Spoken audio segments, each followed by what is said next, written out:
I think every church leader should have a monthly focus for their volunteers. A monthly focus in terms of training, not like what are they doing and how's the role work and what do they need to know that week, not information either, but training. I think there should be a monthly focus. Why is that? Well, I think it's helpful for them to get the bigger picture. And you can't always do that week to week. So if you can help your volunteers see the bigger picture once a month, then they're going to know it. They're going to understand it. They're going to understand why you do what you do, what that's all about. And these are the kind of things that we can just forget about, not think about. They're not important. It's not what you need to know in order to serve that week. And so if you think about, giving your volunteers a monthly focus, here are some things you need to plan to do that. You need to choose what you're going to talk about, when you're going to talk about it, and how you'll train them on that. So let's talk about all three of those.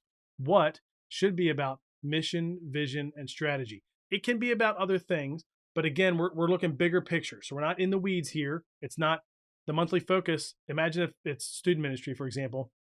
The monthly focus isn't going to be on how we check students in to the student gathering. You know what I mean? Or what do we have to do to execute our student trips well? Like these are all important things. It's not going to be how do you lead a small group well? Because again, that would be great. And if all of your volunteers were all small group leaders, then maybe that I could see that maybe rising to the level of being a monthly focus. But for the most part, you want the monthly focus to be bigger picture, higher level, something everybody can be involved in. So mission, vision, and strategy fit that really well. If it's not one of those three, it should be something universal. Again, something that applies to everyone that's going to help them, grow, develop, understand what you're trying to do better. When should be a time when it's convenient for volunteers. So if you watch the separate video where I talked about training volunteers weekly, you know that that's an environment when you could talk specifics. It's small, it's bite-sized, it's when they're already there. When you have a monthly focus, I'm not saying bring them out at a different time. I don't think that's going to help. I think you want to have volunteers there when it's convenient for them. And so a monthly focus could be extending your volunteer huddle. So instead of being 10 minutes, it's 20 minutes. Or we've done that before where we had weekly huddles where, volunteers are gathering for 10 minutes before they serve. And then once a month, we'd get them to come a little earlier. And we would, instead of being a 10-minute huddle, it might be a 20, 25-minute huddle. And we would focus on a bigger topic. The other thing you can do with the monthly focus, if you want to make it convenient, is record it like this on a video, provide it on demand, and then talk about it in the huddle. Like that would work too. So you're giving them a chance to learn that bigger topic, and then you're talking about it in the huddle to make sure they're actually doing it. The how should be in person or via video with an in-person discussion. That's why I said if you give that content to them on video, talk about it in your huddle. If you don't talk about it, a lot of people aren't going to watch. You know what I mean? Hey, you should check out this video. It's a great video on the state of student ministry today and what teens are thinking and mental health. Let's say that's your focus. I'm sitting here thinking about my friend's book, Beyond the Spiral. Will Hutcherson and Chinwe wrote. This is the kind of the second book in a series. They've got the Scene book, which is just great. Beyond the Spiral is another great book, Why You Shouldn't Believe Everything Anxiety Tells You, written towards teens and young adults. So imagine this was the focus of what I wanted to talk about in the big gathering. Well, I could, send a video, maybe it's of Will and Chinwe talking about this topic, and they're not going to cover the whole book, obviously, in a short video. But imagine they're talking about it, you send that out, and then you discuss it in person to make sure your volunteers actually watched it. And then, of course, the next level, if you're combining all of the ideas that I'm talking about in these videos on training, you would maybe do that big picture, right? But then every week in your volunteer huddle, you would cover something from the book. And there's 8 chapters in the book.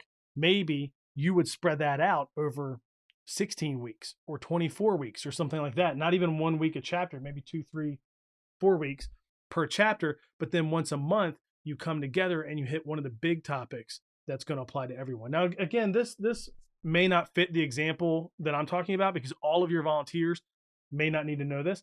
I think they do. So I actually think this is a good example if you serve in student ministry, especially, regardless of what your volunteer role is. Maybe your guest services, maybe you're set up and tear down team, maybe you're a small group leader.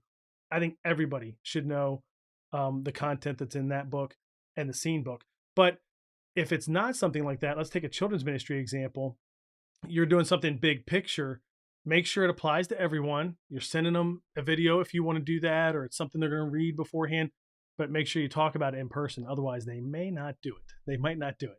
So watch the next video for 10 ideas for training and inspiring volunteers. These aren't just 10 general ideas in terms of like, oh, I just made up 10 ideas for training. I made this list of 10 ideas with this in mind, like the monthly training.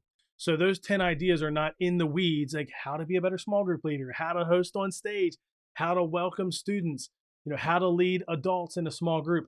Again, that's too in the weeds. Like that doesn't work, I don't think, for a monthly training focus where you get them all together. So the 10 ideas in that video that you'll see next are really specific towards a monthly thing. So watch that video next, check that out, and focus on how can you train your volunteers monthly to give them that bigger picture. I remember years ago when we were doing a training in our children's ministry, and two different stories come to mind. One, we had a preschool volunteer who came to one of our trainings. We tried to give the bigger picture. And I remember her thinking she didn't really understand the why behind what she did. She thought she was helping with 2-year-olds, and that was going to give parents a chance to go to the service and have their kid taken care of well. She almost viewed it like childcare. And that was shocking to me because that is not at all how we talk about it in our church. But it's easy for us to forget what it's like for the volunteer, especially a new volunteer, maybe the preconceived ideas they already have. And so her coming to that training, getting the bigger picture, helped her realize, no, this isn't childcare at all. You are doing so much more leading those kids in that room. It doesn't matter how young they are. And so, we did another training one time where the bigger picture was focused on connecting the dots. That's a teaser. That's one of the ones in the 10 ideas.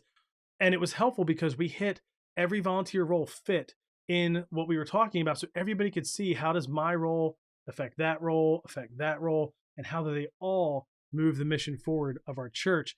And so those kinds of things, if you can pick big things to focus on, like the 10 ideas in the next video, it'll help people see that bigger picture, which motivates them, encourages them to keep serving, and more. So if you need more help, check out ministryboost.org, where we have resources on volunteer huddles, volunteer training. There's a monthly membership where you can get access to all of our courses and resources there for one low cost. But now watch that next video about the 10 ideas that you can use to train and inspire volunteers.